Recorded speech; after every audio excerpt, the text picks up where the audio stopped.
안녕하세요, 라뮤나입니다. 오늘은 재미있는 부동산 이야기를 한번 해보고자 합니다. 바로 좋은 아파트를 고르는 방법은 무엇이 있을까? 좋은 아파트 고르는 방법에 대한 편이니 주의 깊게 봐주시면 정말 감사하겠습니다. 시청하기 전 라뮤나 구독과 좋아요 꼭 부탁드리겠습니다. 그러면 바로 시작해 보도록 하겠습니다. 일단 기본적으로 좋은 아파트를 고르는 방법에 있어서 입지 분석의 9가지 요소를 고려해 보아야 합니다. 그 9가지는 지역의 평당가나 면적, 실거래가, 전세가율, 주거환경, 재건축 사업, 직주 근접, 학군, 생활환경, 자연환경, 호재 이렇게 9가지가 있으며 이 9가지에 대하여 디테일하게 한번 알아보도록 하겠습니다. 첫 번째는 바로 지역 평당가입니다. 지역 평당가는 아파트 입지 분석에서 가장 중요한 요소 중 하나로 꼽히고 있습니다. 다른 모든 조건이 열세임에도 불구하고 좋은 입지의 아파트가 그렇지 못한 입지의 아파트를 훌쩍 뛰어넘는 경우를 흔히 볼 수도 있을 것입니다. 이는 아파트가 위치한 지역이 단순한 주거 환경을 넘어 하나의 브랜드를 형성하고 있기 때문입니다.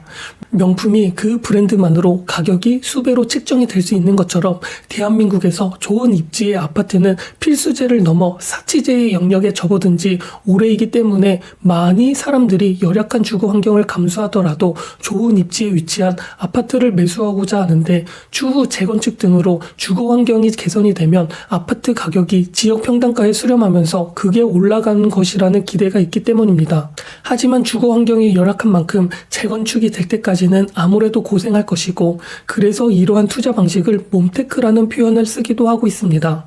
두 번째는 바로 면적입니다.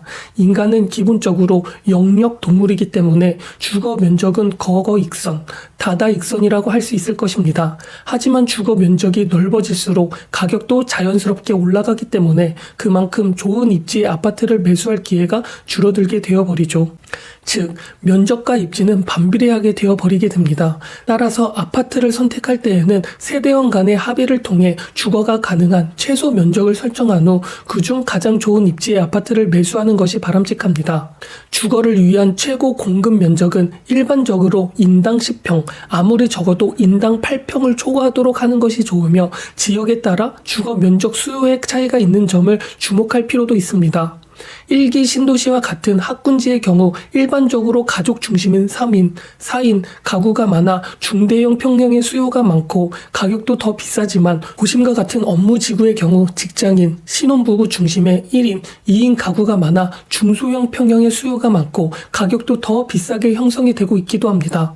따라서 기존 학군지였던 지역에 업무지구 계획이 설정이 되어 앞으로 일자리가 많이 들어올 예정이라면 그 지역에 저평가된 소형 평수를 미리 선점해 놓은 것도 하나의 좋은 투자 방법이 될 수도 있습니다. 세 번째는 바로 실거래가입니다. 가격은 결코 거짓말을 하지 않는 것을 알 필요가 있습니다. 아파트 가격은 시장의 수요와 공급에 의하여 되게 정확하게 반영이 되고 있다는 것을 알 필요가 있으며 대부분 사람들이 아파트를 분석한 이후 결론이 될 것입니다. 즉, 특정 아파트의 입지를 가늠하는 데 있어 가격만큼 정확한 지표는 존재하지 않다는 것이죠.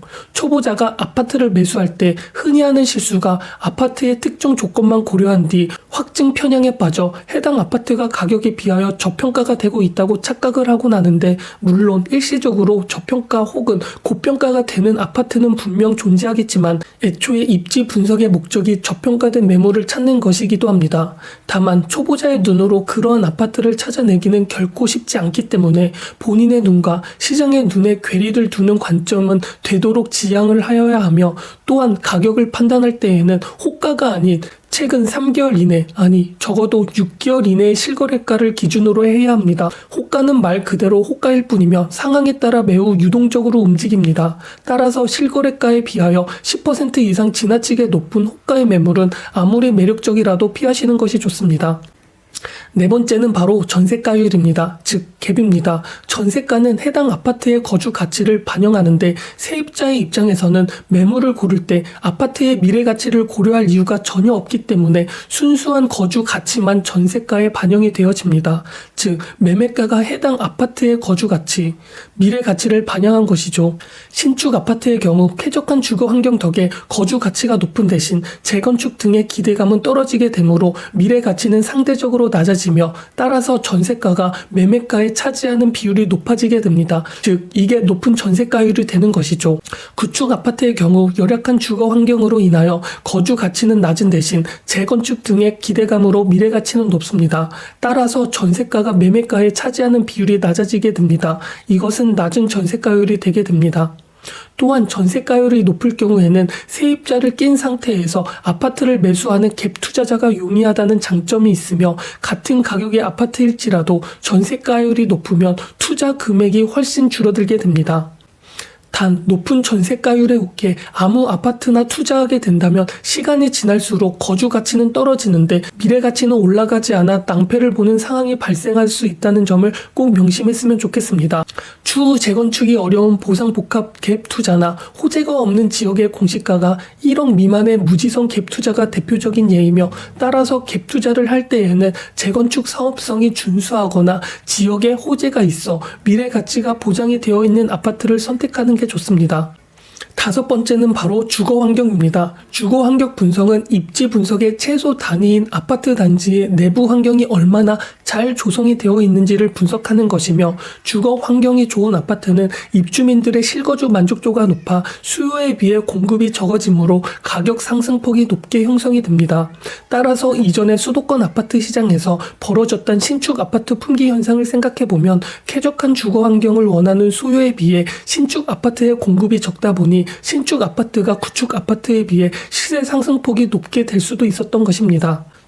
이에 좋은 아파트 기준을 의미하는 부대 신평초라는 신조어가 있는데 그중 역은 역세권, 초는 초등학교, 부는 브랜드, 대는 대단지, 신은 신축, 평은 평지 이렇게 모두 주거 환경의 분석에 해당되는 요소입니다. 또한 이것을 더 디테일하게 설명을 하자면 주거 환경은 세대주, 주거 컨디션, 브랜드 순위, 아파트 구조, 지하 주차장, 경사 이렇게 세부 요소로 다시 나누어질 수 있습니다. 이에 이것을 다시 디테일하게 한번 설명해 보도록 하겠습니다. 세대수가 많으면 균질한 입주민 수준, 단지 내의 상권 형성 등으로 인하여 주거 안정성이 보장이 되며 관리의 용이성이 높아져 관리비, 커뮤니티 시설, 조경, 보안 등의 혜택을 볼 가능성이 높아집니다. 또한 세대수가 많은 단지는 거래량이 많아 시세가 비교적 빠르고 정확하게 반영이 되며 아파트를 팔고자 할 때 팔 수 있는 환급성이 좋아지게 돼버립니다. 아파트는 주식과 달리 경기가 좋지 않을 경우 매도하는 데에 수개월에서 수년의 시간이 소요가 될 수 있기 때문에 환급성은 매우 중요한 자산에 속하고 있습니다. 그 다음은 주거 컨디션. 아파트는 신축인지 구축인지에 따라 주거 컨디션에 큰 차이가 발생을 하게 됩니다.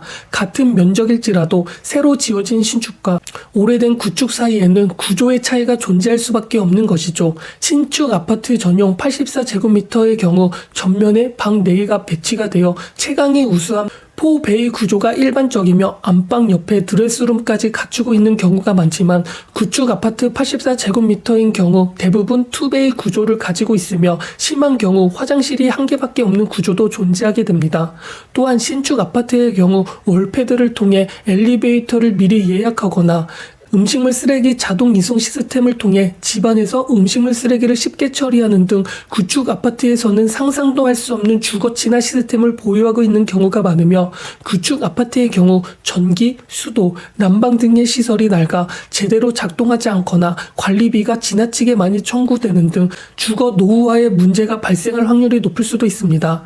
이 외에도 커뮤니티 시설, 조경, 주차 등의 측면에서 신축과 구축 사이에 상당한 주거 환경 격차가 존재하기 때문에 많은 사람들이 구축 아파트보다 입지는 다소 떨어지더라도 신축 아파트를 선호하게 되며 보통 5에서 10년차 이하의 아파트를 신축, 15년차 이하의 아파트를 준신축, 15년차 이상의 아파트를 구축으로 분류하는 것이 일반적이라고 할 수 있습니다.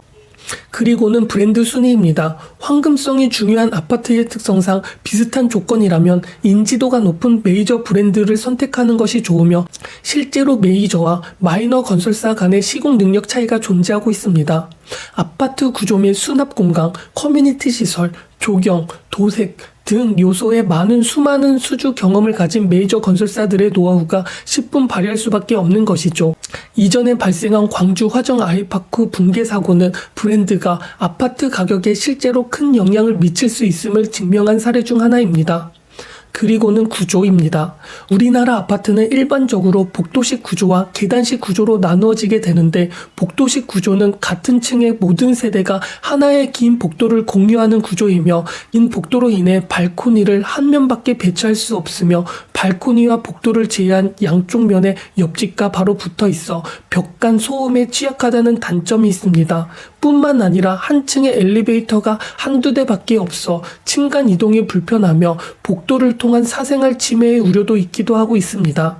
이러한 주거상 불편으로 인해 최근 준공이 되는 아파트에서는 복도식 구조를 거의 찾아볼 수 없으며, 연식이 오래된 구축 아파트에서 이를 종종 찾아볼 수 있습니다. 계단식 구조는 복도가 아닌 계단과 엘리베이터를 중심으로 두 세대가 마주보고 있는 구조입니다. 발코니가 전면과 후면 양쪽에 위치해 있어 복도식 구조에 비하여 채광과 환기가 우수하며 벽 간 소음에서도 비교적 자유롭다는 장점이 있습니다. 또한 다수의 엘리베이터가 있어 층 간 이동이 수월하고 사생활 침해 우려도 거의 없어 최근 준공이 되는 아파트는 대부분 아래와 같은 계단식 구조로 지어지고 있지만, 복도식 아파트라고 해서 단점만 있는 것은 아닙니다. 복도식 아파트는 대개 낡고 오래되었으며 구조적 안정성 또한 떨어지기 때문에 재건축 안전진단에서 상대적으로 좋은 점수를 받을 수 있습니다. 실제로 현재 수도권에서 재건축을 앞두고 있는 아파트 단지의 상당수가 복도식 구조이며, 이러한 아파트들은 비슷한 조건의 계단식 아파트보다 시세 상승폭이 월등히 높으며, 열악한 주거 환경으로 인해 전세가율이 극단적으로 낮아 갭 투자보다는 1인 가구나 신혼부부의 몸테크 타겟이 된다는 점도 복도식 아파트의 특징입니다. 그 다음에는 지하 주차장입니다. 빌라, 다세대 주택과 구분이 되는 아파트만의 장점으로 편리한 주차를 꼽으시는 분들이 상당히 많은데, 그만큼 주차 공간은 아파트의 주거 환경을 결정하는 주요한 요소 중 하나입니다. 특히 지하 주차장의 경우 날씨의 영향을 받지 않아 입주민들의 소중한 자산인 자동차를 안전하게 보호할 수 있을 만큼 그 수요가 매우 높죠. 이에 따라 최근 지어지는 고급 아파트의 경우 세대당 주차 대수가 3대 혹은 그 이상인 곳도 종종 볼 수 있으며, 또한 최근 준공이 되는 신축 아파트는 대부분 지하 주차장과 엘리베이터가 연결이 되어 있어 더욱 편리한 역할을 하고 있습니다. 그리고는 경사입니다. 세계 4대 문명이 모두 강을 낀 완만한 평야에서 발현이 되었듯이, 인간은 기본적으로 평지에 사는 것을 자연스럽게 생각을 하고 있습니다. 거주지가 평지에 위치할수록 언덕의 지형에 비하여 주변 이동이 자유롭고 편리해지며 각종 안전사고 발생률도 낮아지기 때문인데, 따라서 이동이 불편한 노인 가구나 안전사고가 발생하기 쉬운 미취학 자녀가 있는 가구에서 평지에 있는 단지를 특히 선호하게 됩니다. 즉, 고령화로 인하여 노인 가구가 급속도로 증가하고 있는 한국 사회의 특성상 평지 아파트는 앞으로 더욱 각광을 받을 가능성이 높아질 것이라는 것이죠. 이렇게 5번째까지의 디테일한 설명을 이렇게 끝을 내고 6번째로 넘어가 보도록 하겠습니다. 6번째는 바로 직주 근접입니다. 직주 근접이 무엇이냐고 하면 바로 강남의 집값이 왜 비싼지 물어볼 때 전문가들이 꼽는 첫 번째 요인이 바로 양질의 일자리일 것입니다. 이것이 직주 근접이며, 직주 근접이 라이프 트렌드로 자리를 잡은 현대 사회에서 양질의 일자리가 가장 많이 밀집해 있는 강남의 집값이 가장 비싼 것은 당연한 결과가 되는 것이 되죠. 양질의 일자리가 모이면 해당 지역의 평균 소득은 자연스럽게 상승하게 되는데, 소득과 수요, 즉 가격은 모두 비례하므로 소득이 증가하는 곳 지역의 집값은 상승으로 이어지게 됩니다. 또한 평균 소득 상승은 곧 해당 지역의 구매력의 증가와 직결이 되기 때문에, 구매력이 증가할수록 고소득 직장인들을 대상으로 한 백화점, 아울렛 등 고급 상권 시설이 많이 들어서기 때문에 지역 상권 또한 활성화가 되어버리게 됩니다. 이는 다시 더 많은 일자리와 주거 수요 창출로 이어지고, 이러한 선순환을 통하여 앞서 이야기를 했던 지역 브랜드가 형성이 되며 집값은 더욱 상승하게 됩니다. 이러한 직주 근접은 또 역세권, 주요 업무지구 근접성 등 세부 요소로 다시 나누어지게 되니 이것도 디테일하게 알아보도록 하겠습니다. 역세권입니다. 역세권 아파트는 직장인들이 통근 시간을 효율적으로 감소시켜주며 실외의 영향을 받지 않는 역사내로 빠르게 진입할 수 있도록 해준다는 점에서 그 수요가 매우 높습니다. 특히 최근 GTX와 같은 광역 급행철도가 집값 상승의 주요 요인으로 부상함에 따라 저렴한 운임과 정시성이 보장이 되는 철도 교육의 중요성이 더욱 대두가 되고 있으며, 어울러 지하철역의 중심으로 각종 상권이 발달이 되므로 역세권 아파트의 경우 편의시설 접근성도 좋은 편이며 이동 반경에 제약이 있는 5인 가구가 역세권을 선호한다는 점에서 그 수요는 앞으로 더욱 증가할 것으로 보여지고 있습니다. 그리고는 주요 업무 지구 접근성입니다. 사람마다 각각 기준은 다르겠지만 수도권에서 양질의 일자리가 모여있는 주요 업무 지구로 총 3+1+1개로 꼽혀지고 있습니다. 강남대로와 테헬란로를 중심으로 국내에서 가장 많은 일자리가 밀집되어 있는 강남 업무지구, 사대문을 중심으로 일찍이 형성이 된 전통 업무지구이자 대한민국 정치, 경제, 외교, 문화의 중심지인 서울 도심 업무지구, 한국의 맨해튼이자 금융 중심지로 국회의사당을 품고 있는 여의도 업무지구를 서울 3대 업무지구로 우선 꼽을 수 있으며, 이에 더해 최근 부상하고 있는 IT 산업의 중심지인 판교 테크노밸리와 각종 대기업 본사들이 모여있는 분당 IT밸리를 중심으로 한 분당 업무지구, 바이오 3사 대규모 투자 계획과 K바이오랩 허브 선정 등 바이오 산업을 중심지로 높은 잠재력을 갖추고 있는 송도 업무지구를 추가적인 주요 업무지구로 꼽을 수 있습니다. 양질의 일자리는 곧 집값 상승으로 직결이 되며 업무지구는 그 자체로 새로운 일자리를 끊임없이 창출해내는 요람과 같은 존재이므로 아파트를 선택할 때는 주요 업무지구 근접성도 꼭 고려해야 합니다. 그리고는 지역 업무 지구 근접성이 있습니다. 직장인들이 모두 주요 업무 지구로 출퇴근을 하는 것이 아닙니다. 주요 업무 지구가 아니더라도 지역 내에 자체적인 업무 지구를 유치하는 곳들이 있는데, 우선 서울시에는 3도심 이외 7광역 중심을 주목할 필요가 있습니다. 7광역 중심은 서울시에서 발표한 2030 서울 플랜에서 기존 3도심의 역할을 보조할 부도심으로 선정이 된 7개의 지역을 이야기를 하며 잠실, 용산, 마곡, 가상과 대림, 상수와 수색, 청량리와 왕십리, 창동과 상계가 그것입니다. 위 지역들은 공통적으로 지역 내 자체적인 업무지구를 유치했거나 유치할 예정인 지역임으로써 그 잠재력이 매우 높다고 할 수 있겠습니다. 수도권에서는 K반도체 벨트에 주목할 필요가 있으며, 자타공인 우리나라의 주력 사업은 반도체 사업이며 국가 주도화의 전폭적인 시설 및 인프라 투자가 집중이 될 지역으로서 K반도체 벨트의 잠재력은 실로 어마무시하다고 할 수 있습니다. 이미 주요 업무지구로 부상한 판교를 시작으로 수원, 용인, 이천, 화성, 평택, 천안으로 이어지는 K반도체 벨트에 위치한 지역들은 업무지구를 뛰어넘는 하나의 유기적인 산업 클러스터로서 장차 우리나라의 핵심 지역으로 발전할 가능성이 높습니다.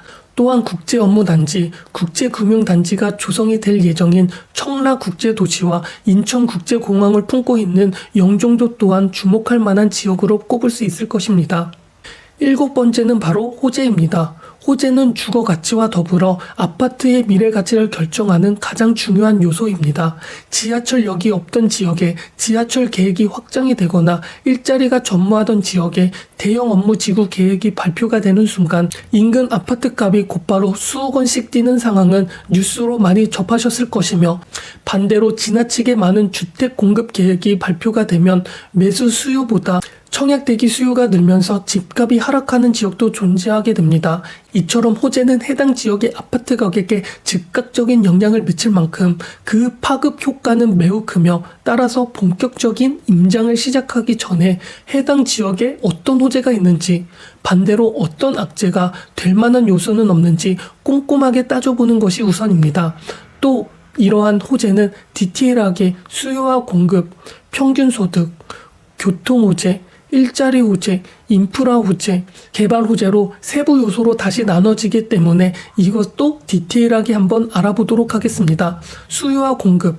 가격은 수요와 공급에 의해서 결정이 되는데 이는 경제학의 기본 명제로서 모두가 동의하는 사실이기도 하며 아파트 또한 시장을 통해 거래가 되는 자산인 만큼 기본적으로 수요와 공급에 의해 가격이 결정이 되어집니다. 단 아파트는 그 특성상 수요를 예측하기가 매우 어려운데 아파트의 수요를 결정하는 요인이 단순히 매수 심리뿐만 아니라 인구, 금리, 정책, 경제 상황 등 매우 다양하기 때문입니다. 공급 또한 분양을 통한 신축 아파트 공급뿐만 아니라 기존 아파트 소유주로부터 출하가 되는 구축 공급을 포함해야 하므로 정확한 수치를 산출하기 어려우며 따라서 부동산 시장에 대한 단기 예측은 사실상 무의미한 수준이며 부동산 시장에서 항상 상승론자와 하락론자 간의 대결이 벌어지기도 합니다. 상승론자들은 소득의 증가, 인플레이션, 노후화로 인한 멸시, 높아지는 아파트 선호도 등으로 인하여 아파트 가격이 꾸준히 우상향할 것이라고 주장하며 하락론자들은 높은 PIR, 소득 대비 주택 가격 비율, 금리 상승, 인구 감소, 집값 폭등에 따른 과잉 공급 등으로 인하여 아파트 가격이 장기적으로 하락할 것이라고 주장하기도 합니다. 이렇듯 집값을 예측하기가 결코 쉽지 않다는 것이며 우리가 할 수 있는 일은 그 중에서도 인구가 꾸준히 유입이 되어 수요는 증가하며 적은 인허가 물량으로 인하여 공급은 감소하는 지역을 찾아내는 것이 조금이나마 투자 성공의 확률을 높이는 것일 것입니다. 그 다음 평균 소득. 경제학에서 가격을 올리는 가장 간단한 방법은 경제 주체의 소득을 증가시키는 것입니다. 소득이 증가하면 수요가 상승하고 수요가 상승하면 가격 또한 발맞춰 상승하기 때문입니다. 즉, 소득이 높은 지역은 집값도 자연스럽게 높아지게 되는 것이죠. 또한 평등소득 상승은 곧 해당 지역의 구매력의 증가와 직결이 되는데 구매력이 증가할수록 고소득 직장인들을 대상으로 한 백화점, 아울렛 등 고급 상업시설이 많이 들어서기 때문에 지역 상권 또한 활성화가 됩니다. 이는 다시 더 많은 일자리와 주거 수요 창출로 이어지고 이러한 선순환을 통하여 앞서 이야기를 했던 지역 브랜드가 형성이 되며 집값은 더욱 상승하게 되어버리죠. 그리고는 교통호재입니다. 동탄, 송도, 운정 이 세 가지의 공통점은 무엇이 있을까요? 이 세 도시 모두 GTX의 시작, 종착역을 품은 지역이라는 공통점이 있는데 한 가지 더 말씀드리면 이들은 모두 실거래가 15억을 돌파한 아파트 단지를 보유한 지역이기도 한다는 것입니다. 이는 교통호재가 집값에 미치는 영향을 체감할 수 있는 좋은 사례인데 GTX 개통을 통해 서울의 주요 업무지구까지 소요되는 시간이 절반 이상 감축이 될 것이라는 기대감에 역세권은 집값의 폭등이 된 것입니다. 이처럼 교통호재, 특히 GTS나 지하철과 같은 철도 호재의 경우 집값을 결정하는 핵심 요소인 직주 근접을 비약적으로 개선해 준다는 점에서 호재 중에서도 가장 강력한 힘을 가지고 있다고 평가를 받고 있습니다. 그리고는 일자리 호재입니다. 앞서 직주 근접에 대해 설명을 했을 때 집값을 결정하는 가장 중요한 요소로 양질의 일자리를 말씀드린 바 있습니다. 교통 호재 또한 결국 주요 업무 지구까지 직주 근접 개선에 의의 있는 만큼 지역 내에 자체적인 업무 지구가 생기는 일자리 호재야말로 가장 직접적인 호재가 될 수 있는 것입니다. 업무지구의 파급력을 체감할 수 있는 대표적인 예로 서울의 마곡지구를 들 수 있습니다. 마곡지구는 2015년까지만 해도 그야말로 아무것도 없는 허허벌판이었는데 마곡지구 내에 위치한 아파트 단지인 마곡앤밸리의 경우 4억 원대의 저렴한 분양가에도 불구하고 대규모 미분양 사태를 겪기도 하였습니다. 하지만 2016년부터 LG 사이언스 파크를 중심으로 본격적인 업무지구가 개발이 이루어지면서 자연스럽게 고소득 직장인들이 유입이 되고 이에 따라서 다양한 산업 및 문화시설이 들어들면서 작년에는 실거래가 20억을 돌파한 단지가 등장하기에 이르기도 하였습니다. 그 다음에는 인프라 호재입니다. 인프라 호재는 인간의 생활 환경을 증진시키는 모든 종류의 시설과 관련된 호재를 말합니다. 작게는 집 앞 도서관이나 대형 마트에서부터 크게는 MIC와 같은 대규모 인프라 시설까지 이에 포함되는데 인프라 호재가 중요한 이유는 하나의 대형 인프라가 그 지역의 입지를 통째로 뒤바꿀 수 있기 때문입니다. 이러한 대표적인 예로 스타필드를 들 수 있을 것입니다. 대형마트와 백화점, 각종 문화시설까지 생활에 필요한 거의 모든 인프라를 갖추고 있는 스타필드는 입점과 동시에 주변 상권을 빨아들이면서 그 지역의 독보적인 입지로 자리하게 되었으며 스타필드를 중심으로 해당 지역의 입지가 재편되기 시작하였습니다. 따라서 특정 지역의 입지를 분석할 때는 그 지역의 인프라 호재를 미리 파악한 후 차기 중심지가 될 미래의 지도를 한 번쯤 그려보시는 것이 중요할 것입니다. 그 다음에는 개발 호재입니다. 개발 호재는 인프라 호재보다 더욱 넓은 범위에서 국가나 지자체의 주도하에 특정 구역을 설정하여 구역 내 주거 인프라 전반을 구축하는 계획을 말하며 역세권 개발, 낙후지역 재개발, 신도시 개발 계획 등 모두 이에 포함하고 있습니다. 개발 호재는 해당 지역의 인프라 개선과 더불어 필연적으로 교통 호재와 업무지구 계획을 수반하기 때문에 일반적으로 해당 지역의 집값에 긍정적인 영향을 끼치지만 단 신도시와 같은 대형 개발 계획의 경우 저렴한 분양가가 다수의 신축 아파트가 공급이 되면서 주변 전세가 하락을 촉발하고 집값에 악영향을 준다는 시각도 존재하고 있습니다. 이전의 사례를 살펴보면 주변에 인프라가 전무했던 지역의 경우 주거 인프라 개선의 효과가 극대화됨에 따라 주변 집값이 상승한 경우가 많지만 인프라가 이에 어느 정도 형성이 되어 있던 지역의 경우 인프라 개선의 효과보다 공급 충격이 더 커서 시세에 악영향을 준 경우가 많았습니다. 이렇게 7번째까지 알아보았고 이번에는 8번째로 넘어가 보도록 하겠습니다. 8번째는 바로 학군입니다. 강남의 집값이 비싼 이유로 전문가들이 직주 근접과 더불어 꼽는 것이 바로 우수한 학군이며 강남구, 서초구가 공유하는 강남 8학군이 강남의 지역 브랜드를 형성하게 되는데 결정적인 역할을 했다고 보고 있습니다. 실제로 우리나라에서 학군이 가장 우수하다고 할 수 있는 대치동, 반포동의 집값은 강남구, 서초구 내에서도 가장 비싼 축에 속하고 있기도 합니다. 목동 또한 뛰어난 학군으로 인하여 주변 지역과 비교해 넘사벽의 집값을 자랑하고 있으며 최근 학령 인구가 많이 줄어들고 있다고는 하지만 자녀 교육을 무엇보다 중요시하는 대한민국 부모님들이 존재하는 한 학군지에 대한 수요는 당분간 지속될 것으로 보여지고 있습니다. 이에 학군은 디테일하게 초등학군, 중학군, 고등학군, 학원가 이렇게 세부 요소로 다시 나누어지고 있습니다. 초등학군, 진정한 의미의 학군은 초등학교 때부터 시작을 한다고 볼 수 있습니다. 원하는 곳을 선택할 수 있는 어린이집이나 유치원과 달리 초등학교는 통합구역이 설정이 되어 있어 주소지에 따라 특정 학교가 배정이 되기 때문입니다. 2012년도에 초등학교의 일제고사가 폐지가 되어 현재 각 초등학교의 수준을 명확히 가늠할 수 있는 지표는 없습니다만 보통 초등학교와 중학교 간 학업 성취도가 연동이 되기 때문에 중학교 학업 성취도가 우수한 지역은 초등학교 학군도 우수할 가능성이 높습니다. 초등학생은 이동 반경에 제약이 있고 안전사고 위험이 높기 때문에 집에서 학교까지의 통학거리가 또한 무척 중요하기 때문에 집과 학교가 바로 마주하며 횡단보도나 도로를 건너지 않고 통학할 수 있는 아파트를 초품화, 초등학교를 품은 아파트라고 합니다. 어린 자녀를 둔 부부의 경우 이러한 초품화 아파트를 우선적으로 선택하기 때문에 아파트 입지 분석 시 통합구역 내 초등학교의 위치를 꼭 확인해야 합니다. 그리고는 중학군.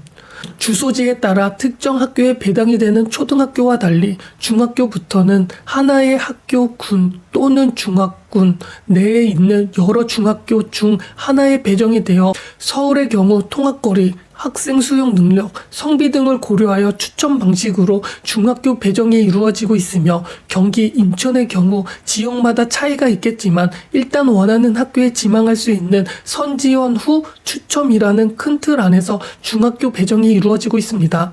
두 배정 방식 모두 추첨이라는 탈을 쓰고 있으나 엄연하게 통학 여건을 고려한 추첨 방식인 만큼 인기 학군지의 경우 암암리에 배정 중학교가 미리 정해져 있는 경우가 많으며 인기 중학교와 가까운 곳에 위치할수록 실제로 그 학교에 전학할 확률이 높아져 이는 곧 해당 아파트의 가격 상승 요인으로 연결이 되고 있습니다.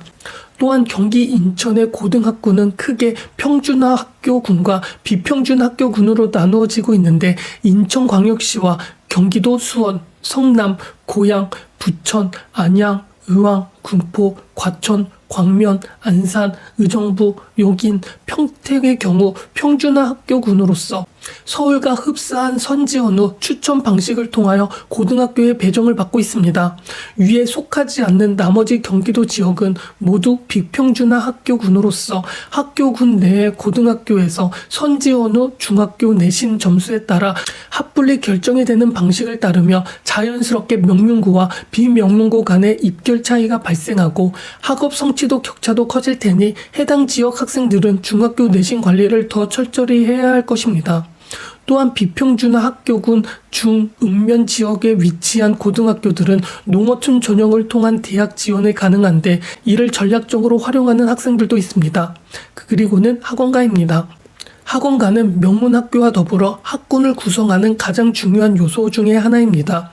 대한민국 최고의 학군으로 평가받는 강남구 대치동은 학교도 학교이지만 인류 학원들이 모여있는 명품 학원가로 유명한 지역이며 오죽하면 서울 전역에서 대치동 학원가까지 매일 자녀를 차를 태워다 주는 대치동 라이딩이라는 유행어가 생겼을까 한번 생각을 해보셨으면 좋겠습니다. 그만큼 대치동 강사들의 강의 퀄리티가 타 지역의 추종을 불허한다는 뜻이며 사교육을 중요시하는 우리나라의 특성상 인근에 대형 학원가가 있는 학군지의 경우 자녀가 있는 3인, 4인 가구에 적합한 중대형 평형의 수요가 높아질 것입니다. 수도권의 유명한 학원가로는 서울 3대 학원가인 강남구의 대치동, 양천구의 목동, 노원구의 중계동과 더불어 분당, 일산, 편촌 등에 위치한 일기 신도시 학원가를 꼽을 수 있습니다. 아울러 용인수지, 수원 영통, 인천 송도 등도 모두 수준 높은 학원가로 유명한 지역입니다.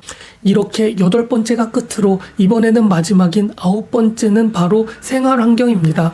생활환경 분석은 주거환경 분석보다 조금 더 넓은 범위에서 생활을 위한 주변 환경을 얼마나 잘 조성되어 있는지를 분석한 것을 말하며 주거환경 못지않게 생활환경 또한 입주민들의 실거주 만족도를 결정하는 중요한 요소인데 언택트 시대가 개막함에 따라 집안에서 보내는 시간이 많아졌다고 하지만 생활에 필요한 다양한 수요를 여전히 집 밖에서 해결해야 하는 경우가 많기 때문입니다. 이에 생활환경은 디테일하게 커뮤니티 시설, 편의시설, 단지 주변 정비, 생활 인프라 세부 요소로 다시 나누어지니 이것도 자세하게 알아볼 필요가 있습니다. 커뮤니티 시설. 최근 분양되는 신축 아파트의 경우 대부분 고급화 커뮤니티 시설을 갖추고 이를 단지 홍보의 메인으로 삼는 경우가 많습니다. 그만큼 우수한 커뮤니티 시설에 대한 입주민들의 수요가 높다는 것을 반영한 것이겠죠. 실제로 최근 지어지는 신축 대단지 아파트의 커뮤니티 시설은 웬만한 5성 호텔의 부대 시설을 방불케 하는 경우가 많습니다. 단지 내 카페, 피트니스 시설, 실내 골프장, 도서관, 유치원 등은 물론이고 수영장, 사우나, 스카이 라운지에 대해 최근에는 단지 내 CGV 골드 클래스가 입점한 서초 그랑자이 커뮤니티 시설이 화제가 되기도 하고 있습니다. 이렇듯 엄격하게 관리가 되는 다채로운 입주민 전용 시설을 단지 내에 편리하게 이용할 수 있다는 점이 커뮤니티 시설의 가장 큰 장점이라고 볼 수 있습니다. 그 다음엔 편의시설입니다. 커뮤니티 시설이 부재한 구축 아파트라고 할지라도 단지 주변에 편의시설이 잘 형성이 되어 있다면 신축 대단지 못지않은 편리한 생활 패턴을 누릴 수 있습니다. 집에서 슬리퍼만 신고 나와 부담 없이 이용할 수 있는 상권을 의미하는 슬세권이라는 신조어가 있는데 역세권이나 상업지역 인근에 위치한 아파트의 경우 프랜차이즈의 음식점과 카페, 대형마트, 백화점 등 슬세권을 비롯한 편의시설이 잘 형성이 되어 있을 가능성이 높습니다.